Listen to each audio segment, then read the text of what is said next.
Circuit breakers are used to make and break circuits under normal load conditions and to interrupt circuits under fault conditions.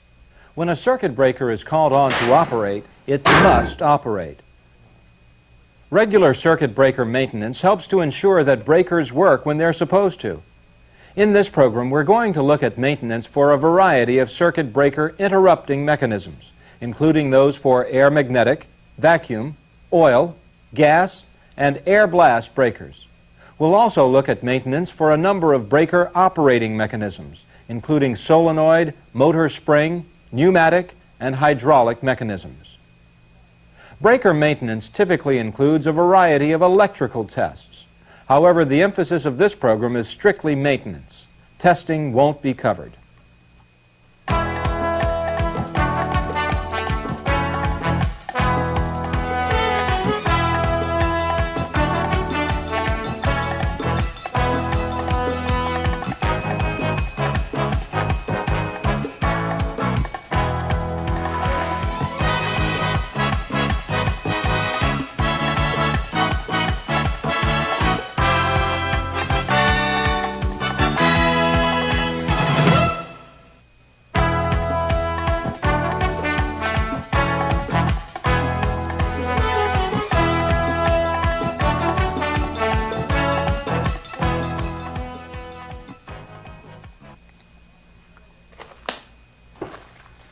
There are many different kinds of breakers and a lot of specific maintenance tasks for each.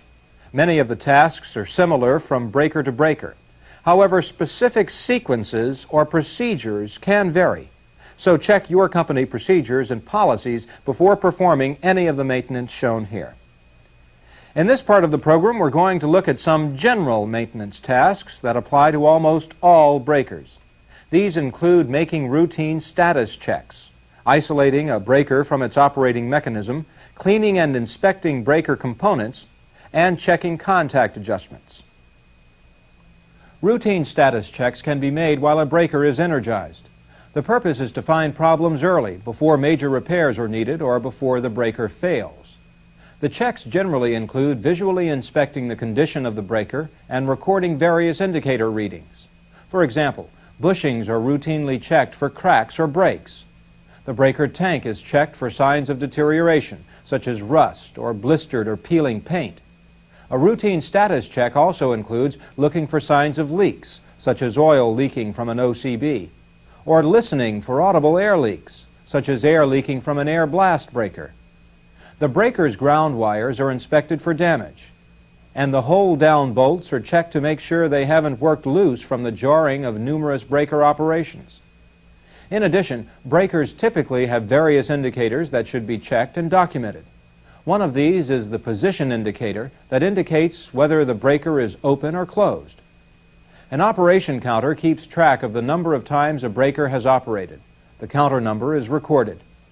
Other indications that should be checked and noted can include gauge readings, such as an oil level indication, temperature indications, and pressure indications. It's important to document your observations thoroughly and accurately. Such records help to track the status and performance of a breaker and identify problems before they become serious. Routine status checks are a key step in preventing breaker failures. However, status checks by themselves aren't going to ensure that a breaker will operate when it's needed.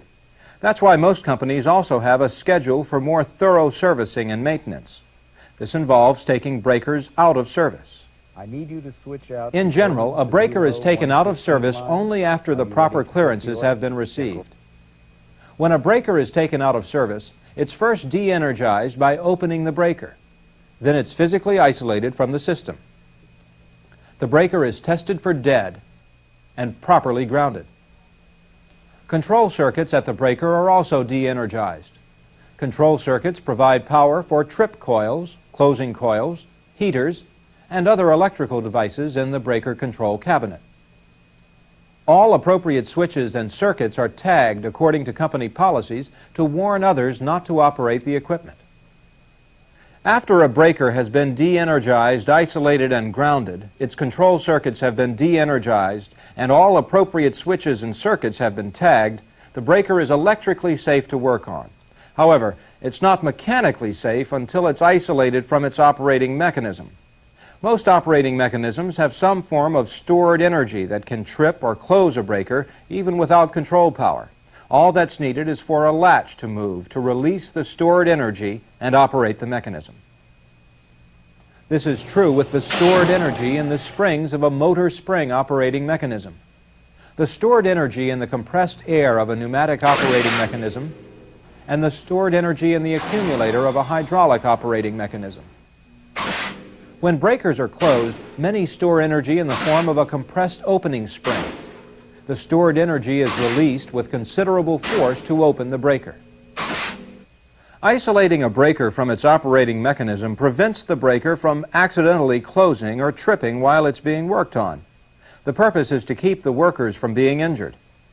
The way a breaker is isolated from its operating mechanism depends on the kind of operating mechanism it has. For example, the closing springs on a motor spring mechanism are physically blocked to keep them from operating the breaker. On a hydraulic mechanism, a bleed valve is opened to bleed system pressure to zero so that the breaker cannot operate. Regardless of the mechanism involved, the breaker is isolated from the mechanism to prevent accidental injuries. Once that's done, work can proceed on the breaker. Now, the actual work that you do can vary, but the general tasks for most breakers include cleaning, inspecting for damage, and checking adjustments. Among the things that should be cleaned while the breaker is de-energized are the bushings. Dirt, greasy film, salt deposits, and other contaminants from the air can accumulate on bushings and reduce their insulating ability. The interior of a breaker is cleaned for a number of reasons. One reason, with an oil breaker for example, is to reduce the amount of oil or residue that you get on yourself as you work on the breaker. Another reason is to remove carbon, arcing residue, or moisture that may affect the ability of the breaker to extinguish an arc. As you clean the breaker, you can also inspect it. Gaskets are checked for damage or deterioration.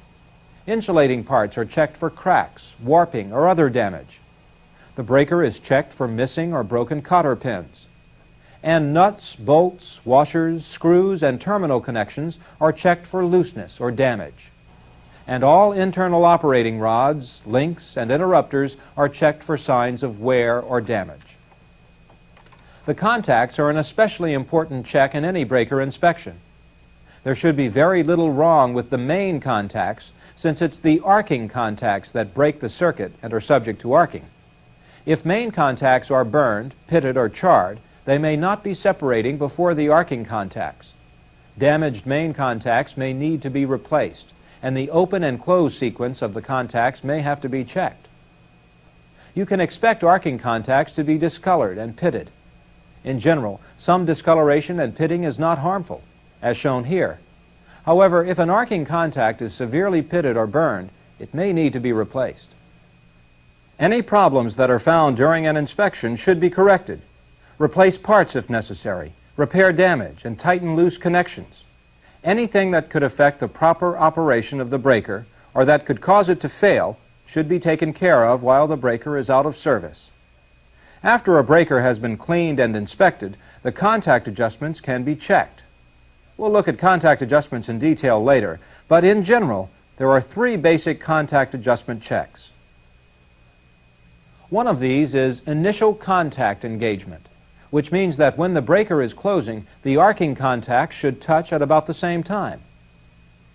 A second contact adjustment check is for contact alignment, which means that the contacts should line up with each other as they are designed to. And a third contact adjustment check is for contact wipe, penetration, or pressure. Essentially, when the contacts are closed, they should make a good, firm connection. The measurements for contact adjustment should fall within a tolerance specified either by the manufacturer or by company standards. So maintenance tasks that apply to most breakers include routine status checks, isolating the breaker from its operating mechanism, cleaning and inspecting breaker components, and checking contact adjustments. Another area of breaker maintenance includes cleaning, inspecting, and checking adjustments of breaker operating mechanisms. In the next part of this program, we'll look at circuit breaker operating mechanism maintenance.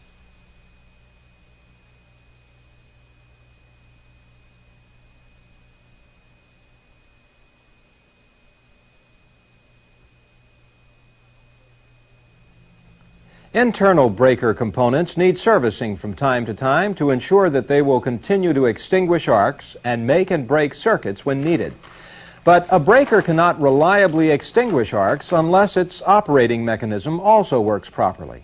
So servicing a circuit breaker's operating mechanism is just as important as servicing its internal components. In this part of the program, we're going to look at some general maintenance that applies to most breaker operating mechanisms. Then we'll look at some specific tasks for solenoid and motor spring operating mechanisms. A word of warning is needed here. For most mechanism maintenance, the source of stored energy should be blocked or discharged to keep the breaker from closing and to prevent injuries from accidental operation. General maintenance for breaker operating mechanisms is similar to general maintenance for the breaker itself. The tasks include inspecting for damage, checking adjustments, and cleaning. A little bit of dirt might not seem like a big problem, but it can cause friction and wear that may slow the mechanism down or prevent it from working and can reduce its effective life. So it's a good practice to wipe off the links, levers, control coils, latches, rollers, and other mechanism parts. Dirt or rust can be cleaned with a solvent if necessary, and a small amount of rust inhibitor can be applied. While cleaning the mechanisms, you can also inspect them. Signs of wearing may indicate that some lubrication is needed. Parts with excessive wear should be noted for possible replacement. Check for loose nuts, bolts, and screws, and tighten any that need tightening. Also, check for loose wiring connections or wiring that's frayed, cracked, or corroded. Plungers on control coils are checked to see that they move freely. Sometimes, while cleaning and inspecting an operating mechanism, you may find signs of a problem that needs further checking. For example, puddles of hydraulic fluid may indicate a leak in a hydraulic system. The source of the leak should be located and fixed. Now, while many mechanism checks are done with the mechanism blocked to prevent closing, some checks can only be made with the breaker closed or partially closed. We'll look at a few of them.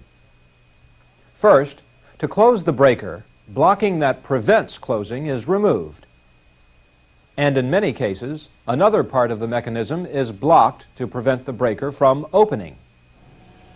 Then the mechanism can be manually cranked closed. One common operating mechanism that is usually checked with the breaker partially closed is a shock absorber, often called a dash pot. Dash pots cushion the impact of rapidly moving mechanisms, primarily when the breaker opens. With the breaker closed, the mechanism linkage is lifted off the dash pot. The dash pot is moved by hand to see if it moves freely.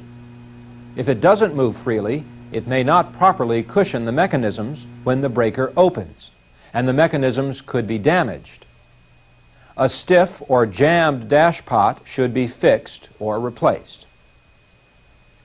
Numerous mechanism adjustment checks are also made with the breaker closed. Two of these are latch wipe and latch clearance. Latch wipe is a measurement of how much of the surface of a latch rests against a roller or other component to hold the operating mechanisms in place. Latch wipe can be checked in different ways. Sometimes, visually checking that the latch rests against a stop is all that's needed. Another way to check latch wipe is to insert a piece of paper between the latch and the roller surface that it normally holds. Slowly crank the mechanism into position so that the roller presses against the latch. When the mechanism is released, the impression left on the paper represents the latch wipe, which is compared with manufacturer specifications. Latch clearance is the amount of clearance needed for a latch to consistently drop into a given position. To check latch clearance, start with the breaker open. Slowly close the mechanism so that the latch, such as a holding latch, drops in position to lock the mechanism in place. crank the mechanism beyond the latch position as far as it'll go. Then measure the gap between the latch and the surface it normally rests on. The gap should fall within a range specified by the manufacturer or company requirements. Some other important checks are for bell crank and operating rod adjustments. As shown in this simplified illustration of an oil breaker, a bell crank is a mechanism that changes the direction of mechanical motion, such as the motion of operating rods from horizontal to vertical motion.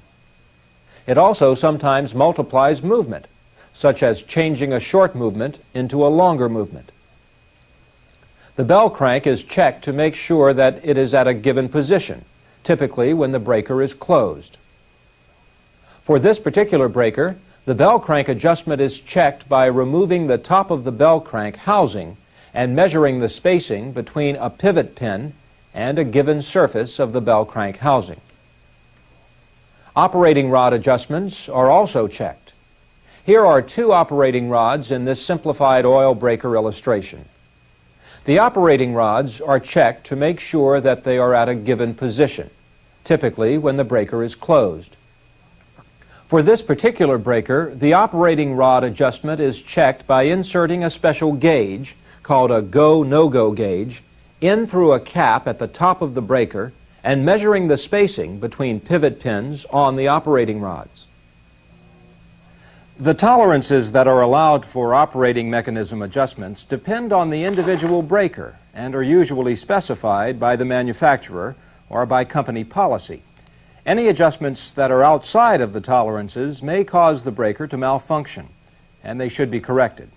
Now, in addition to the general maintenance tasks of cleaning, inspecting for damage, and checking adjustments, there are specific tasks for each of the four basic kinds of breaker operating mechanisms.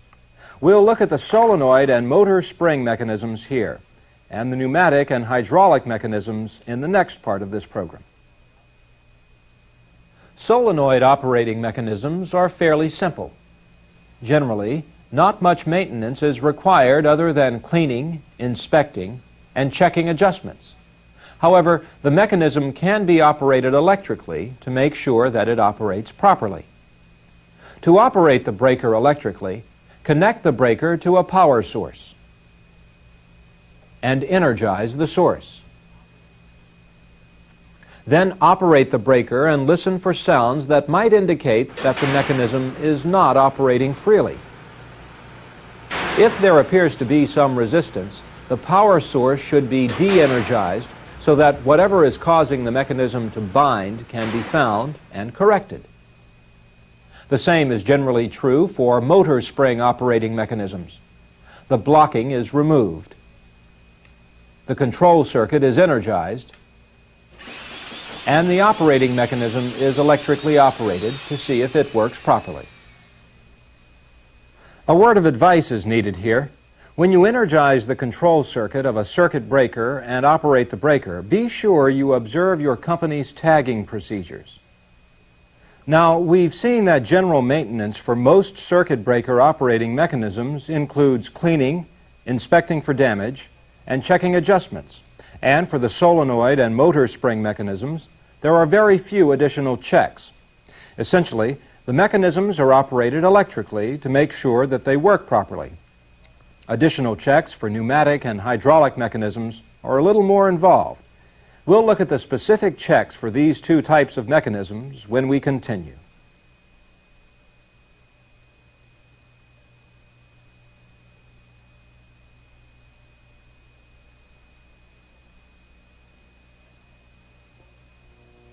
Maintenance for solenoid and motor spring operating mechanisms generally doesn't involve much more than the normal cleaning, inspection, and adjustment checks.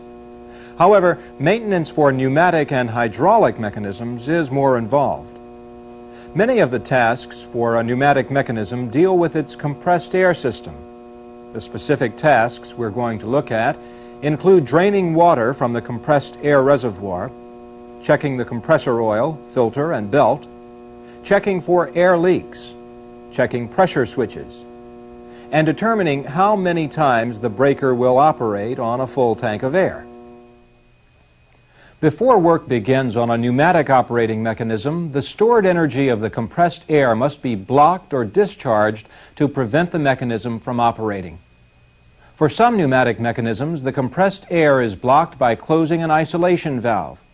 Closing the valve prevents compressed air in the reservoir from flowing to the cylinder piston assembly and operating the mechanism.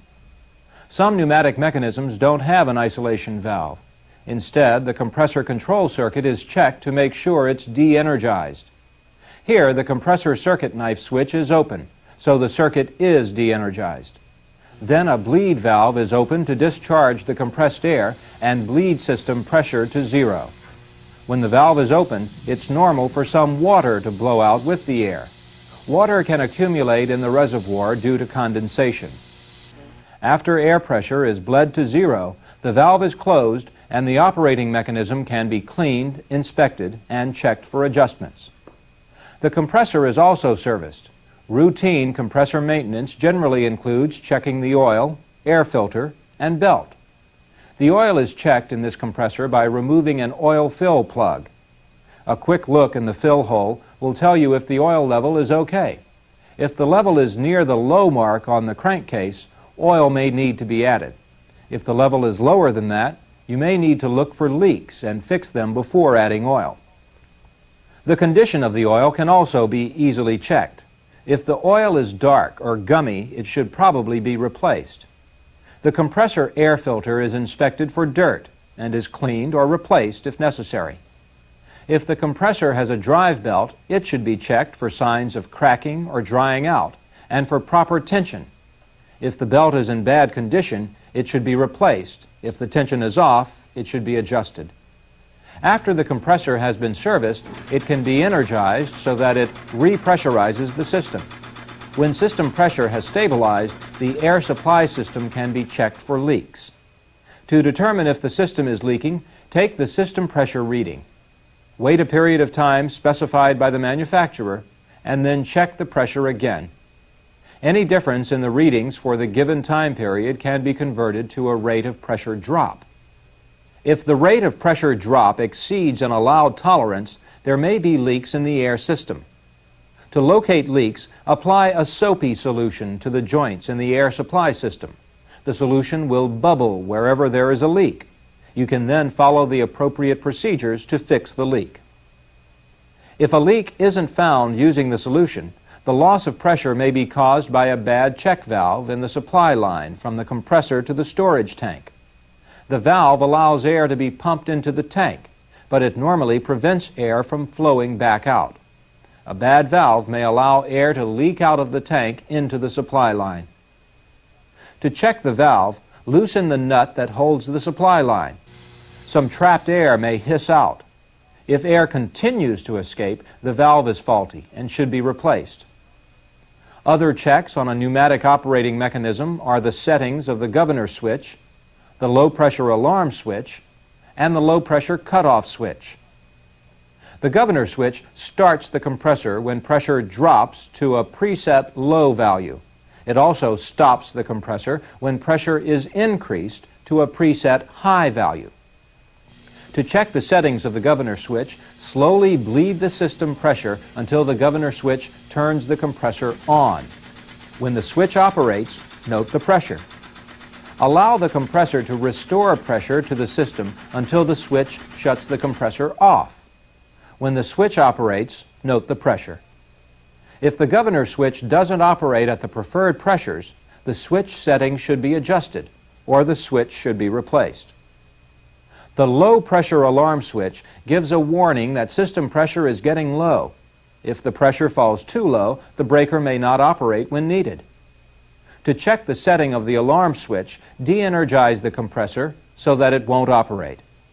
Then a device such as a volt-o-meter can be connected to the switch terminals and set to the appropriate scales. Slowly bleed the system pressure until the volt-o-meter indicates that the low-pressure alarm switch has operated. When the switch operates, note the pressure and, if necessary, readjust or replace the switch. The same procedure can be followed to check the low-pressure cutoff switch. This switch prevents the operating mechanism from attempting to close when there is not enough air to complete the operation. Connect the volt-o-meter to the switch terminals. Bleed system pressure until the switch operates. Note the pressure when the switch operates and, if necessary, readjust or replace the switch. After checking the switches, put their covers back on and start the compressor to restore system pressure. When pressure is restored, the mechanism can be operated to determine how many times it will operate on a full tank of air. A warning is needed here. When a pneumatic mechanism operates, air is released through an exhaust valve or port with considerable force. For safety, keep the area around the valve or port free of loose objects and stand clear when operating the mechanism. To check the operation of the pneumatic mechanism, the compressor is de-energized and control power is restored. The breaker is electrically operated until there's not enough air pressure to complete another operation. The number of operations are counted. If the number is less than that required by the manufacturer or by company policy, the operating mechanism should be rechecked to determine and correct the cause. So, some of the specific maintenance tasks for a pneumatic mechanism can include draining water from the compressed air reservoir, checking the compressor oil, filter, and belt, checking the air system for leaks, checking the pressure switches, and determining how many times the breaker will operate on a full tank of air. Now, the last operating mechanism we're going to look at is a hydraulic mechanism. The specific tasks we're going to look at include checking accumulator precharge pressure and checking hydraulic fluid levels. Accumulator precharge pressure is the pressure of the gas in the accumulator. A certain precharge is necessary to provide enough stored energy for a number of consecutive operations. One value needed to determine precharge pressure is the ambient temperature. A thermometer can be placed in the cabinet to get a temperature reading. Then a pressure bleed valve is partially opened to slowly bleed pressurized fluid into the low-pressure reservoir and reduce system pressure to zero. The valve is only opened part way, and it is closed from time to time to keep the fluid from foaming in the low-pressure reservoir. When system pressure is at zero, the bleed valve is closed and a fluid level check is made. With pressure at zero, fluid should be visible in a sight glass near the top of the reservoir. If fluid is not visible, fluid may need to be added to the system. For an accumulator that uses a bladder to separate the gas from the fluid, another check is made. Gas in an accumulator bladder will slowly diffuse through the pores of the bladder and rise to the top of the tank. With system pressure at zero, this free gas can be discharged. A small discharge is normal. If there is a large discharge, the bladder may be damaged. It should be inspected and replaced if necessary. Now, to determine the precharge, the first step is to energize the motor so that it pumps fluid into the accumulator. System pressure will increase rapidly until it reaches the precharge pressure. Then, any additional pumping will only slowly raise the pressure. When pressure stops increasing rapidly, the motor is de-energized and the pressure is noted. The ambient temperature is also noted. Acceptable precharge pressure is usually a pressure value at a given temperature. If ambient temperature is different from the given temperature, the pressure must be adjusted to compensate for the temperature difference. The manufacturer usually provides a pressure-temperature compensation chart. Using the chart, you can determine the adjusted precharge pressure. If the adjusted precharge pressure is less than that recommended by the manufacturer or allowed by company policy, gas may need to be added to the accumulator. After the precharge pressure has been checked and gas added, if needed, the motor can be re-energized to restore system pressure to normal. With system pressure at normal, another fluid level check should be made. This time, a sight glass at the bottom of the reservoir is checked. Fluid should be visible. If it isn't, bleed the system to zero and recheck the level at the upper sight glass. Then recheck the precharge pressure. A hydraulic operating mechanism will have a governor switch, a low-pressure alarm switch, and a low-pressure cutoff switch that work much like the switches we looked at for the pneumatic mechanism.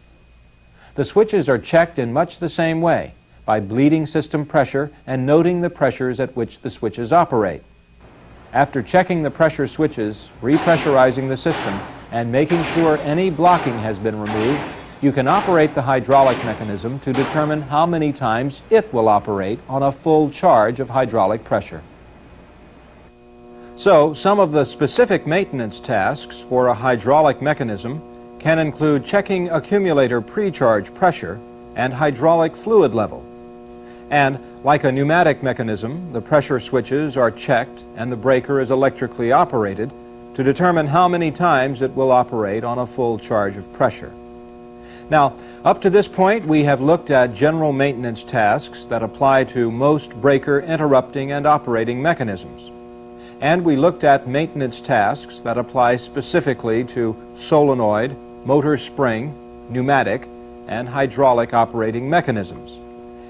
In the rest of this program, we're going to go back and look at some specific types of breakers to see the kind of maintenance that is done to those particular breakers. We'll start in the next part of the program with air magnetic and vacuum breaker maintenance.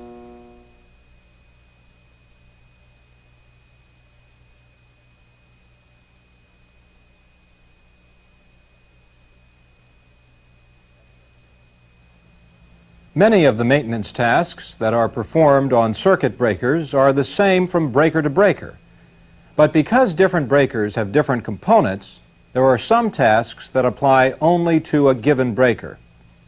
In this part of the program, we're going to look at maintenance tasks that apply specifically to air magnetic and vacuum breakers.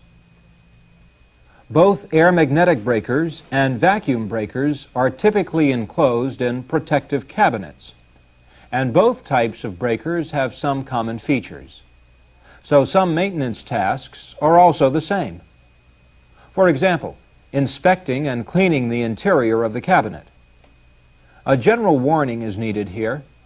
Before starting work inside the cabinet, make sure that the control power circuit is de-energized. In addition, even though the breaker has been removed and the control circuit has been de-energized, the bus and line connections inside the cabinet may still be energized.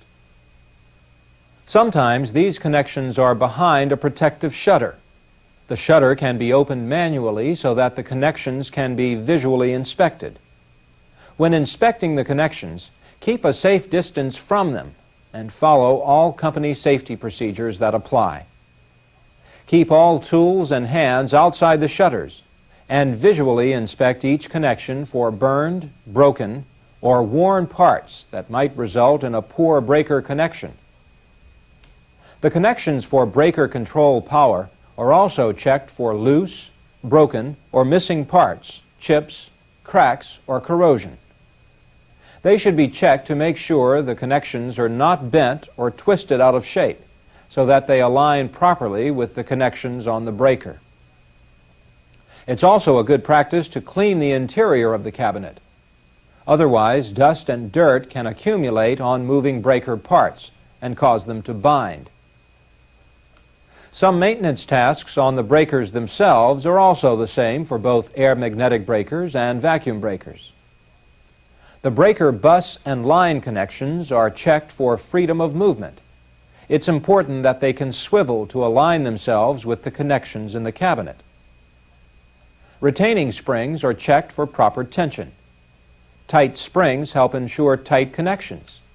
Loose connections can cause high resistance and overheating. Any springs that have lost their tension should be replaced. The connecting surfaces are checked for uneven or excessive wear that may also result in a loose connection and overheating. The control power connections are inspected for loose, broken, or missing parts, chips, cracks, or corrosion. Any parts that aren't in good shape should be replaced before the breaker is put back in service. After the general external checks are made, specific internal components can be checked. We'll start with the air magnetic breaker. The main components that are checked include the arc fins, the arc runners, the main contacts, the arcing contacts, and the puffer assemblies. To get to most of the components, the arc chute is either removed or tilted back. The arc chute is an assembly that includes the arc fins, arc runners, blowout coils, and pole pieces. With the chutes tilted back, the arc fins can be inspected. Slight erosion of the fins or discoloration is generally not a problem. However, fins that are seriously burned or broken can affect the ability of the breaker to extinguish arcs. Seriously damaged fins should be replaced. Dust or loose particles in the arc chute can also affect the ability of the breaker to extinguish an arc. Here, a worker is using a blower to clean out the arc chute. The arc runners are also inspected for serious burning, metal deposits, and splitting. They should be cleaned or replaced as needed. As with the arc fins, slight discoloration or erosion of the runners is generally not a problem. Insulating parts of the breaker are cleaned with a dry rag to remove dirt or dust. An insulating solvent may be used, if necessary, to remove grease. The puffer air tubes and nozzles are also checked for damage or obstructions and replaced or repaired if needed. Other maintenance tasks include inspecting and cleaning the contacts and checking the contact adjustments. One adjustment that is checked is initial contact engagement. This is a check to see if the arcing contacts for all three phases of a breaker touch at about the same time. For some breakers, the contacts for each phase may be in separate tanks, and initial contact engagement is often checked using a continuity device. One such device, a light-out device, is being applied here on the air magnetic breaker to show how it would be used. Leads from the light-out device are connected to each bus and line connection. On other breakers, they may be connected to the conductors at each bushing. After the light-out device is connected, the breaker is slowly closed. When the arcing contacts for a given phase touch, the light for that phase will light up. The contacts for all three phases should touch at about the same time, within a specified tolerance. If they don't, the contacts should be adjusted and rechecked. Another contact adjustment check is the gap between the main contacts. With the arcing contacts just touching, the gap between each set of main contacts should be within a specified tolerance. If it's too narrow, an arc may form across the main contacts when the arcing contacts separate.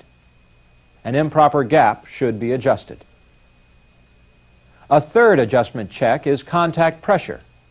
For this breaker, the contacts are cranked completely closed. A gauge is inserted in a slot that opens under the contacts when they are fully closed. If pressure isn't sufficient to allow space for a specified size gauge, the contacts may need to be adjusted or replaced. Finally, the operation of the puffers can be checked. First, the breaker is opened for safety reasons. Then the arc chutes are carefully put back in place. The breaker is manually closed, and clean rags are placed on top of the chutes. Care is taken to stay clear of the mechanisms, and the breaker is tripped. If the puffers are working, a short blast of air should lift the rags off the arc chutes. If no air comes through, the puffers should be checked for damage, and the arc chutes should be rechecked to make sure that there are no obstructions. The maintenance tasks for a vacuum breaker are much fewer than the tasks for an air magnetic breaker. Basically, they include cleaning the vacuum bottle and checking contact erosion. A precaution is needed here. Some vacuum bottles have a ring around the middle that may be used for testing. The ring may carry a substantial electrical charge. Before work begins on the vacuum breaker, the rings should be shorted to ground to safely discharge any charge on the ring. Then the vacuum bottles can be cleaned with a dry, lint-free rag.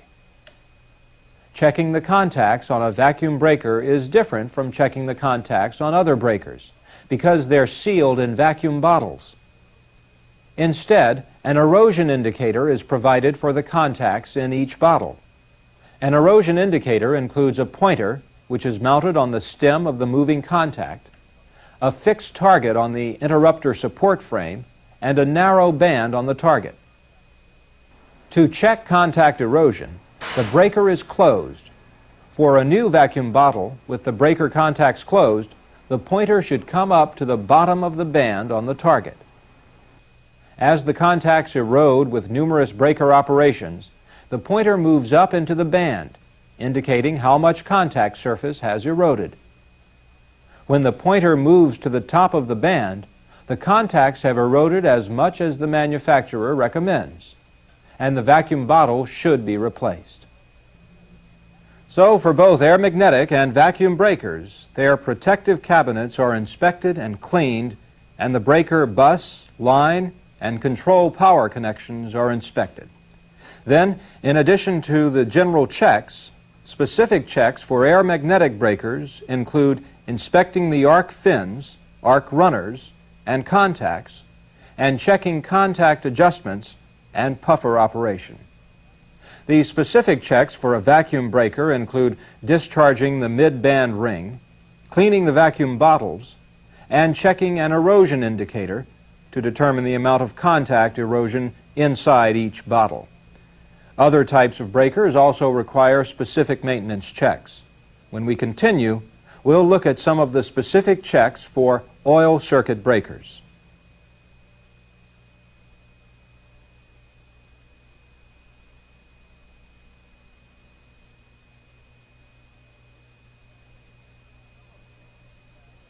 Some of the maintenance tasks that apply specifically to oil circuit breakers involve handling or checking the condition of the oil. These can include checking the dielectric strength of the oil, removing and filtering the oil, ventilating gas byproducts of the oil, and rinsing dirty oil off the breaker mechanisms. Other tasks that are specific to oil circuit breakers deal with inspecting components that are unique to OCBs, such as the interrupter grids. The oil in a circuit breaker insulates the breaker's arc interrupting mechanisms and helps to extinguish arcs by inhibiting the flow of current across open contacts. But over time, the dielectric strength of the oil, its ability to inhibit current flow, decreases due to moisture, carbon from arcing, and other contaminants. So the dielectric strength of the oil is checked periodically. To test the oil, a sample is drawn through a sampling valve at the bottom of the breaker. Several gallons are drawn off to purge the pipe and make sure the sample is from inside the breaker. If water comes out when the valve is opened, it indicates that there is a leak in the breaker that is allowing moisture into the tank. The dielectric strength of the oil will probably be very low. Metal or wood particles in the oil are a sign of internal damage, something to keep in mind when you go inside the breaker to inspect the internal components. The instrument used for testing the dielectric strength of oil is fairly standard, but there can be some variations, so you'll need to become familiar with your company's specific test equipment. Typically, the test instrument has a cup that holds 2 electrodes. A gap is set between the electrodes according to the manufacturer's specifications. The cup is rinsed with oil to remove any contaminants that may have settled in it since the last time it was used. Then the cup is filled with oil from the sample taken from the circuit breaker. The test set is switched on and a dial is turned to apply voltage to the electrodes, which are submerged in the oil. A meter in the test set indicates the increasing voltage. When the oil can no longer inhibit current flow, it becomes a conductor, and current jumps the gap from one electrode to the other. This is called breakdown. When breakdown occurs, the voltage meter needle drops to 0. The highest voltage that was applied just before breakdown is the breakdown voltage. Breakdown voltage is an indicator of the dielectric strength of the oil. Typically, the test is repeated 2 more times with fresh samples of oil from the breaker. The 3 breakdown voltages are averaged and documented. If the breakdown voltage does not meet minimum manufacturer or company values, the oil may need to be cleaned or replaced. This is typically done when the breaker is taken out of service for maintenance. After the breaker has been properly de-energized, isolated, and grounded, the oil is pumped out of the breaker and into a storage tank. The pump typically includes a filtering system that removes moisture, carbon, and other impurities from the oil. The pump and storage tank are grounded to dissipate any static that may be generated when the oil is pumped from the breaker. Vents in the breaker are checked for obstructions that may prevent air from entering the breaker as the oil is pumped out. A hose is connected from the pump to a drain valve at the base of the breaker, and the valve is opened. Finally, the pump is turned on and the oil is pumped out of the breaker tank, through the filters, and into the storage tank. After all the oil is pumped out, the breaker inspection door can be opened. Combustible gas may be present inside the tank due to arcing in the oil. Care should be taken to avoid igniting any gas that may be present. Allowing the breaker to air out or ventilating it with a fan helps to remove gas and also ensures that there is enough air to breathe when working inside the tank. The internal breaker mechanisms may be coated with dirty oil and carbon, so they are usually rinsed off with clean oil by reversing the direction of oil flow through the pump and spraying the inside of the breaker. Then the internal components can be wiped off with a clean, lint-free rag to remove any dirt that didn't rinse off. Solvents are generally not used because they attract moisture as they evaporate, and moisture affects the dielectric strength of the oil and insulating parts. Other general breaker checks that are made include inspecting the mechanisms for wear or damage. A task that applies specifically to oil breakers is inspecting the interrupter grids. To allow a thorough inspection of the grids, they are typically removed from the breaker. Then the grids are inspected for signs of heat damage or erosion, especially in the areas that surround the arcing contacts. If damage is evident, the interrupter grid may need to be replaced. Before the grids are reinstalled, the contacts are inspected for signs of wear or damage. It may be necessary to remove the interrupters and disassemble them in order to thoroughly inspect and clean the contacts. After the contacts have been inspected and cleaned, the interrupter will be reassembled and reinstalled in the breaker tank.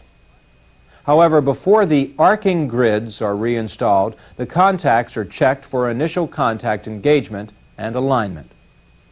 Contact penetration is also checked. Penetration is a measurement of how much of the moving contact makes a good, firm connection with the stationary contact. When all the checks are completed, the arcing grids and any other parts that had been removed are reinstalled. The breaker is closed and refilled with oil. New filters are put in the filter press, and the oil is filtered a second time when it is pumped back into the breaker tank. After the oil is back in the breaker, a sample is taken and its dielectric strength is rechecked. Finally, the breaker is operated electrically to ensure that it works properly. So, aside from the usual breaker maintenance, an oil breaker may have its oil tested for dielectric strength both before and after opening the breaker. The oil is filtered when it is pumped out of the breaker tank and when it is pumped back in. Precautions are taken to avoid igniting any combustible gas that may be present and to ensure that there is enough air to breathe inside the tank. And the interrupter grids are inspected for heat damage and erosion. Two other types of breakers we have yet to look at are gas blast breakers and air blast breakers. We'll look at some specific maintenance tasks for each of these types of breakers when we continue.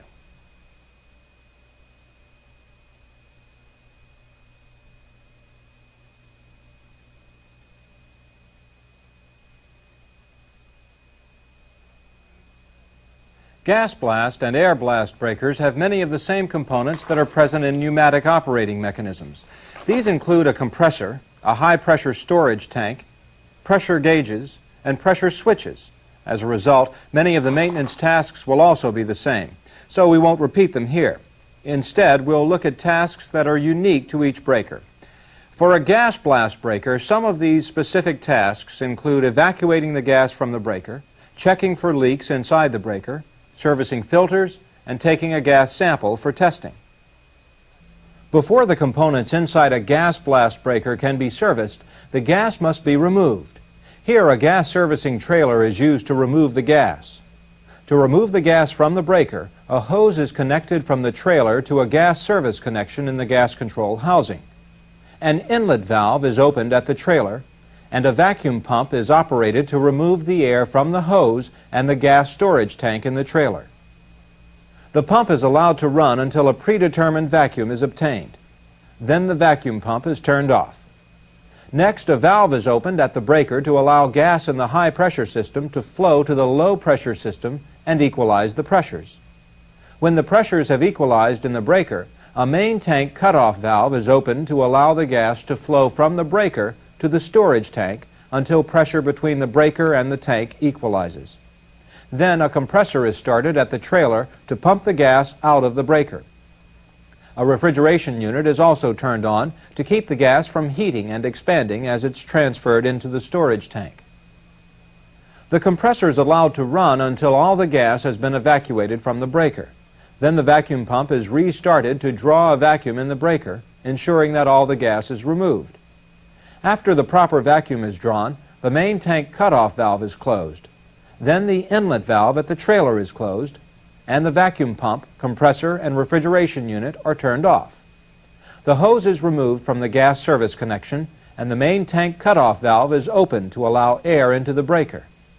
Then the inspection doors are unbolted and opened at each end of the breaker. A little caution should be taken when opening the doors. SF6 gas in its pure form is colorless, odorless, tasteless, and non-toxic. However, when arcing occurs in SF6 gas, a toxic metallic powder byproduct is formed. Gas containing this powder will have a pungent odor and is irritating to the lungs and eyes. If odor and irritation are noticeable when the breaker is opened, leave the area until it can be ventilated. Until the breaker is ventilated and cleaned, a mask should be worn so that you don't inhale the toxic powder. Protective gloves and clothing should also be worn to prevent skin irritation. After the breaker has been ventilated, the powder should be cleaned out. Besides being toxic, the powder absorbs moisture when exposed to air. Moisture reduces the dielectric strength of SF6 gas and can affect the ability of the breaker to extinguish arcs. When the powder has been thoroughly cleaned out, all rags and protective clothing are disposed of according to company policy. Then the breaker can be inspected and serviced. These tasks may be more convenient with the mechanisms racked out of the tank, although it's not always necessary. The general inspection, servicing, and adjustment checks are similar to those done for most other breakers. However, contact alignment is checked a little differently. For this breaker, with the contacts partially closed, a special gauge is placed inside the stationary contact fingers and around the moving contact. If the gauge doesn't fit comfortably, if there is interference from any of the fingers, the alignment may need to be adjusted. After all the required checks are made with the breaker racked out, any parts that have been removed are reinstalled, and the mechanism is racked back into the tank, and all operating rods and gas system tubing are reconnected. Then the high-pressure gas system inside the breaker is checked for leaks.